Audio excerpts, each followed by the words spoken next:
이 사무엘상 16장은 하나님께서 사울 왕을 버리시고 이스라엘의 왕으로 세울 세 사람을 선택하시는 장면입니다. 이 사무엘 선지자가 주님의 지시를 받고서 이새와 그의 아들들이 있는 곳으로 찾아갔죠. 사무엘은 이새의 아들들을 차례대로 면담하면서 자세히 살핍니다. 맨 먼저 장남 엘리압이 나오죠. 사무엘이 엘리압의 준수한 겉모습과 큰 키를 보았을 때 마음속으로 이 사람이구나 할 정도로 엘리압은 인상적인 사람이었습니다. 주님께서 기름 부어 세우시려는 사람이 정말 주님 앞에 나아섰구나 그러죠. 하지만 여호와 보시기에 엘리압은 왕으로 세운 사람이 아니었습니다. 그때 하신 말씀이 7절이죠. 그러나 주님께서 사무엘에게 이르셨다. 너는 그의 준수한 겉모습과 큰 키만을 보아서는 안 된다. 그는 내가 세운 사람이 아니다. 나는 사람이 판단하는 것처럼 그렇게 판단하지는 않는다. 사람은 겉모습만을 따라 판단하지만 나 주는 중심을 본다. 그러자 이새는 이제 아비나답과 삼마 아들들을 사무엘 앞으로 오게 하죠. 하나님께서는 두 사람에게도 똑같은 판정을 내리십니다. 그래서 사무엘은 이 아들들도 주님께서 뽑으신 사람이 아니다 라고 말하죠. 이런 식으로 7 아들이 사무엘 앞으로 다 지나갔습니다. 그런 후에도 여전히 똑같은 판정을 내립니다. 10절이죠. 이런 식으로 이새가 자기 아들 7을 모두 사무엘 앞으로 지나가게 하였으나 사무엘은 이새에게 주님께서는 이 아들들 가운데 어느 하나도 뽑지 않으셨소 하고 말하였습니다. 결국 한 사람도 왕으로 세울 만한 사람이 없었던 겁니다. 이러한 하나님의 선택에 사무엘조차 좀 당황한 것 같습니다. 그래서 11절을 보면은 사무엘이 이새에게 묻죠. 아들들이 다 온 겁니까? 묻습니다. 그러자 이새가 대답하죠. 막내가 남아있기는 합니다만 지금 양떼를 치러 나가고 없습니다. 이 아버지 이새의 생각으로는 막내는 여기 낄 만한 사람이 아니라고 판단했던 것 같아요. 그래서 아예 부르지도 않았습니다. 아버지에게 또 형들에게도 막내는 전혀 중요한 인물로 여겨지지 않았던 것 같습니다. 하지만 주님 보시기에 그 막내 아들은 12절 말씀처럼 눈이 아름답고 외모도 준수하게 보였습니다. 하나님께서는 바로 이 사람이다 라고 하시죠. 12절 보세요. 그래서 이새가 사람을 보내어 막내 아들을 데려왔다. 그는 눈이 아름답고 외모도 준수한 홍안의 소년이었다. 주님께서 말씀하셨다. 바로 이 사람이다. 어서 그에게 기름을 부어라. 다윗은 하나님에 의해서 선택되었고 그래서 왕으로 기름 부음을 받습니다. 그러자 주님의 영이 그날부터 계속 다윗을 감동시켰습니다. 하나님의 영이신 성령께서 다윗에게 함께 하셨던 것이죠. 다윗은 그런 점에서 보면 사람의 안목에 의해서 선택되고 왕으로 세움받은 사람이 아니었던 겁니다. 아버지나 형제들의 안중에도 없던 그런 사람이었죠. 다만 하나님 보시기에 아름답고 준수한 사람이었기에 선택되었고 왕으로 기름 부음을 받았습니다. 하나님께서 택하시고 직분을 맡겨주셨기에 그날부터 계속해서 하나님의 영이 그를 감동시켜 주셨습니다. 사랑하는 성도 여러분, 예수 그리스도를 믿음으로 이 자리에 오신 여러분도 하나님의 선택으로 오신 줄 믿습니다. 여러분의 외모나 연봉이나 사회적인 지위 때문에 선택된 것이 아니라 믿습니다. 오직 하나님의 눈에 보시기에 아름답고 준수한 사람이기에 선택을 받은 줄 믿습니다. 하나님은 저와 여러분을 외모나 연봉이나 지위나 이런저런 조건을 보고서 선택한 것이 아닌데 사람은 어떻습니까? 겉모습만을 따라서 판단합니다. 그것이 우리 사회의 실상이지요. 다른 사람을 볼 때 이런 기준으로 판단하고 심지어 여기에 길들여져서 우리 자신을 볼 때도 또 우리 자녀들도 사람들은 이런 기준으로 판단하고 받아들입니다. 이렇게 길들여진 사람과 사람이 만난다고 생각해 보세요. 나도 내 마음의 벽을 착 하나 쌓아 올린 채 상대를 대하지 않겠습니까? 상대도 그 마음에 벽을 쌓아 올린 채 나를 대할 겁니다. 그러니 사람과 사람 사이에는 그야말로 이중벽이 둘러쳐져 있는 셈이죠. 이렇게 이중벽을 두른 사람들이 서로 만나게 되니 거기에 진실한 관계가 있겠습니까? 진실한 관계를 이룬다는 것은 사실 생각만큼 쉬운 일이 아닙니다. 하나님께서 택하여 부르신 사람들조차도 교회 생활을 하면서 우리들 사이에 이런저런 크고 작은 벽들을 치고 지내다 보니까 진실한 공동체를 찾고 마음은 원하는데 현실은 멀리 있는 것이죠. 그렇게 느껴질지도 모릅니다. 그렇다면 이 문제를 어떻게 해결해 나가겠습니까?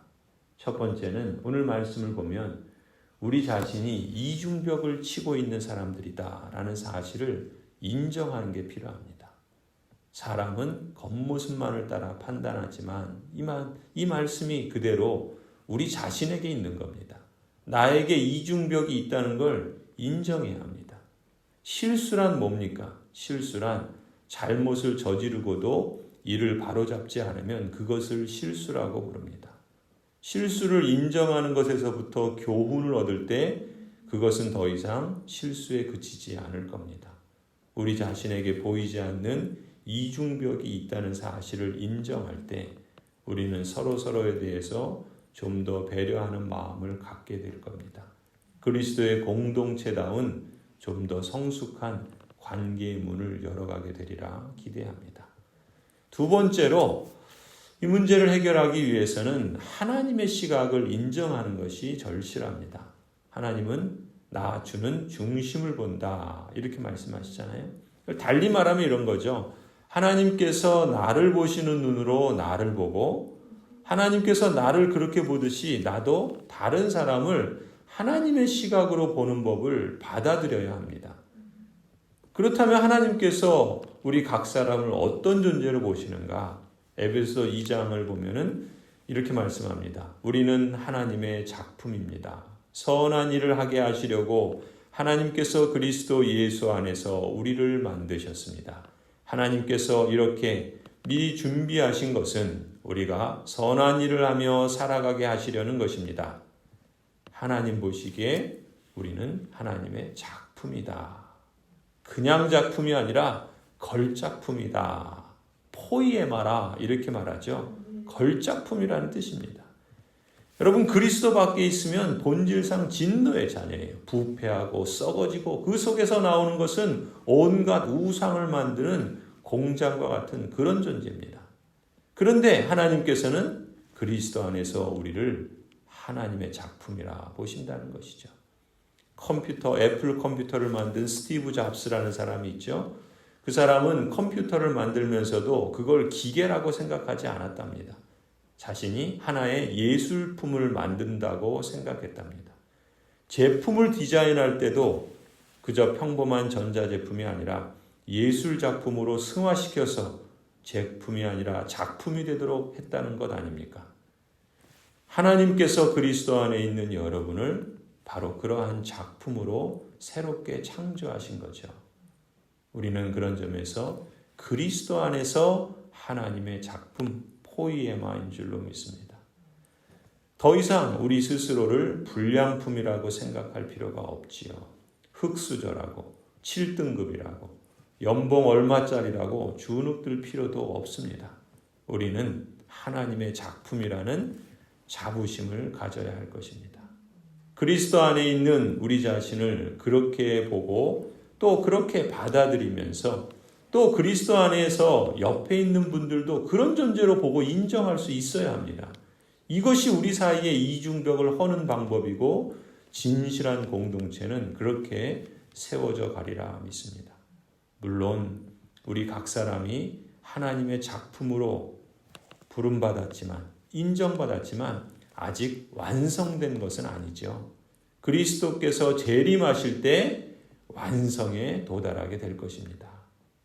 그래도 중요한 것은 우리는 이미 하나님의 작품으로 하나님의 가족이고 그리스도의 몸이고 이미 성령의 전이다라는 사실을 잊지 않았으면 좋겠습니다.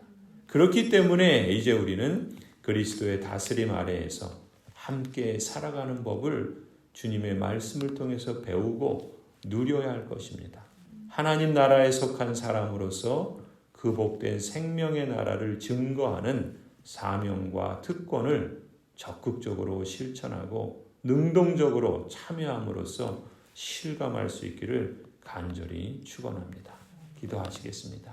하나님, 하나님께서 사람의 판단으로 우리를 보시기보다는 하나님께서 그리스도 안에서 우리를 받아주시고 우리를 새로운 존재로 삼아주시고 새로운 가족 공동체에 속하게 하신 하나님의 걸작품으로 보셔주시는 것 참으로 감사합니다. 하나님, 우리가 우리 자신을 그런 안목으로 하나님의 시선으로 볼 수 있게 하여 주시고 그런 것처럼 우리도 옆에 있는 사람들, 앞에 있는 사람들, 뒤에 있는 사람들 또 함께 더불어 신앙생활하는 성도들을 하나님이 보시는 눈으로 볼 수 있게 하여 주옵소서.